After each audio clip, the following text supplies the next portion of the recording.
So Bryan Cranston actually asked you to be part of this. Y'all have a long history, bromance, if you will, together, friends for a long time. Yeah, we landed on the moon together 20 years ago, and From Earth to the Moon, this wonderful HBO miniseries. I played Neil Armstrong, and he played Buzz Aldrin. And, yeah, so... That's awesome. To be reconnected, what's it like? It's just great. Bryan is just, as you may know, just the greatest guy. And I had, fallen in love with with Network 2 years ago. I was in L.A. doing Scandal, and I got asked to do a reading at the L.A. County Museum of Art of the screenplay of Network, just coincidentally. Yeah. And Aaron Sorkin, the great playwright, who was in the play on Broadway right now, To Kill a Mockingbird. Aaron read Bryan's part, and I read the part I'm doing. And I thought, this is made for the stage. Why has this never been done in the theater? And I found out it was being done at the National Theater in Britain by Ivo Van Hove with Bryan. And I thought, oh, God, if this ever comes to New York, let me know. And then a couple of months ago, I got an email from Bryan going, hey, you want to come do this show with us? So, I'm in. Yeah, I'm in. Speaking of Scandal, since you brought it up, of course, earlier this year, wraps up after 7 seasons. We had Kerry Washington on last week, and she's got a fantastic play on Broadway. American Son, people have to go see this. She is brilliant. The play is just not to be missed. It's really It will take your breath away. So is that what you do? You star in a hit show and then go to Broadway? I guess Kerry and I, right before Scandal, a couple of months, Kerry and I were on Broadway together in different plays. The last time each of us were in the theater, she was in Race, and I was in a musical, Promises, Promises.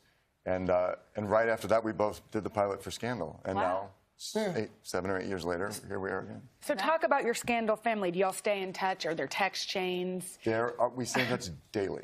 Daily? It's a little dysfunctional. We're all having terrible separation anxiety. Daily. We see each other all the time. I've seen almost everybody, and then on text chain, we talk pretty much every day. It's hilarious. Wow. Yeah. I don't talk with my mom every single day, so No, that's impressive. Much to your mother's chagrin. I know. Although lately I've been better at it. I want to read your Twitter bio. Actor, director, producer, former POTUS, serial killer, and other upstanding citizens.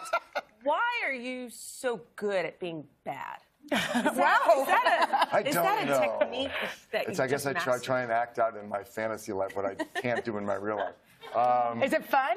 It is fun. I find villains and morally, flawed people really interesting to play, because I think in some way we all have our dark side. Yeah, we do. I think it all happened because Ghost was my first big break, and I played a villain in that. So when something works, we haven't forgotten commercially, you tend to people go, oh yeah. So I was offered a lot of parts like that, but they're also really fun to play. What's next for you? What are you doing next? The next thing after this, I just finished filming a new series for Netflix called Chambers, which I think comes out in the spring. Will it be addicting? With Uma Thurman and myself and a wonderful cast. And yeah, it's really good. So more to come on that. Tell us more about it. Who's your favorite character you've ever played?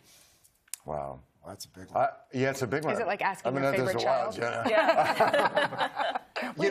Fitz was pretty great, I have to say. Being able to play a character like Fitz, who just kept changing for 7 years with such an amazing cast and speaking Shonda Rhimes' amazing words, that was pretty great. Tony Goldwyn. We miss him. Thanks for stopping by. Come back and tell us more about the Netflix series when it happens. Will do. Previews of Network, by the way, begin this Saturday, November 10th.